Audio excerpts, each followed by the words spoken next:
Hey everybody, I'm Matador, and I really need a haircut right now, so ignore that. But anyway, you might remember a few months ago I started on a series of videos about making a Daedric dagger. Now, I never finished them because I was working on a different cosplay at the time, and I just didn't have the time to split up my time like that, so I just kind of left them there for a while, but people really seem to enjoy them, and people have been asking me to keep them going and to finish that series up, so I finally decided I was going to pick up working on it again, so I'm going to start working through that process a little bit, but I'm still a little bit new to EVA foam, so I'm going to kind of walk you guys through what I'm doing as I go along, and more importantly, I'm going to let you know what didn't work along the way, because there were a few things. I've already got it finished right here. I'll show you in just a bit, but, well, it's not completely finished yet, but I've got it as far as I'm going to get it for now. But there were a few things along the way that didn't quite work out like I thought they would, because I'm also fairly new to using a Dremel. I just bought a Dremel, which, if you've never bought one before, they're like, I think I got mine for about $50, so it's a little bit expensive, but totally worth it if you're going to be making more than one thing with it. But I'll talk about that more in a little bit. So I'm going to walk you guys through the process of what I've been doing so far, and I hope you guys enjoy it. Oh, before I do that, this is the EVA foam that I've been using. I don't remember the exact brand name, but I got it at Home Depot. You can get it at most like hardware stores and home goods stores. But it's basically, they sell them like interlocking mats of, I think this came in like a 4-pack. And they're pretty good size, so you can make a lot of stuff with them.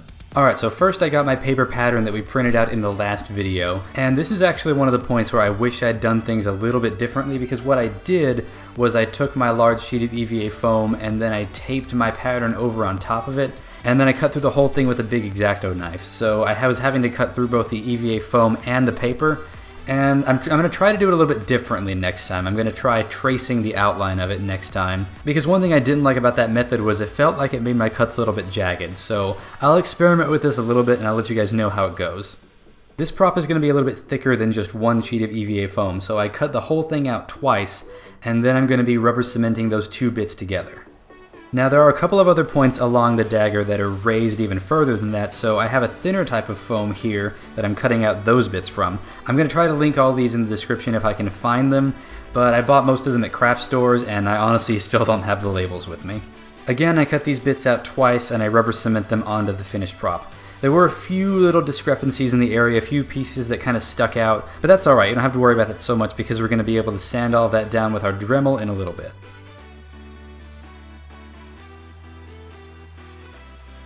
Now, like I said, I'm a little bit new to using a Dremel, so this was kind of a trial and error step for me.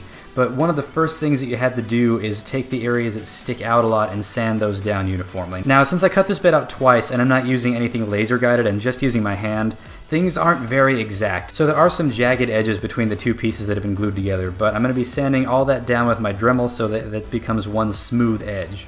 There aren't really too many tips that I can give you on this area, except that make sure you keep a very good grip on your Dremel while you're using it, and just kind of work intuitively. Make sure that everything becomes smooth. If anything is a little bit jagged or sticking out farther than it should, hold on to your prop and your Dremel very, very carefully, because since this is foam, sometimes it does bump a little bit, and sometimes it's a little bit tough to hold on to.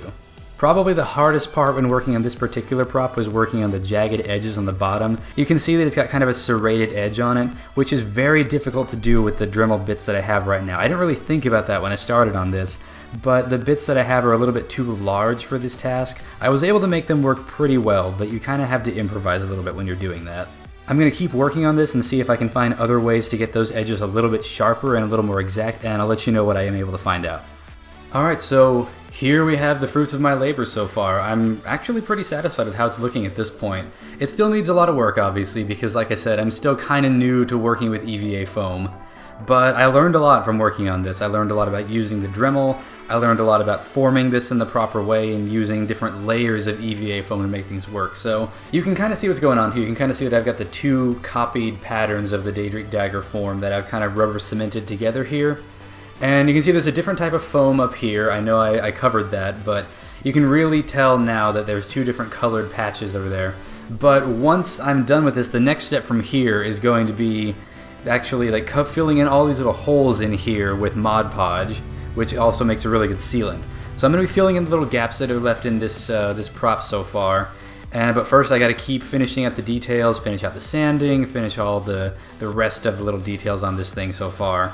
But I'm happy with it at this point. I think it came out honestly a little bit better than I expected it to, since I've never actually made something completely from scratch before. Like all the other tutorials I've showed you guys so far were kind of building small box-like objects or repainting existing things, like repainting a toy gun to look like a post-apocalyptic rifle. I've never built a prop by myself completely from scratch, so this has actually come out really well. I'm very happy with it. I think once I get it all done and primed and painted, it's going to look really, really good, but I'll be making a separate video about that really soon, so let me know what you think about this video, and please don't forget to subscribe so you don't miss a video, and I'll see you guys next time.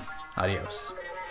Now I have a rectangle that's exactly the size that I'm going to want, so I'm going to take my prop over here, line it up to this side, and then hold shift so that its proportions are entirely constrained, so that way I can just do this, and then everything scales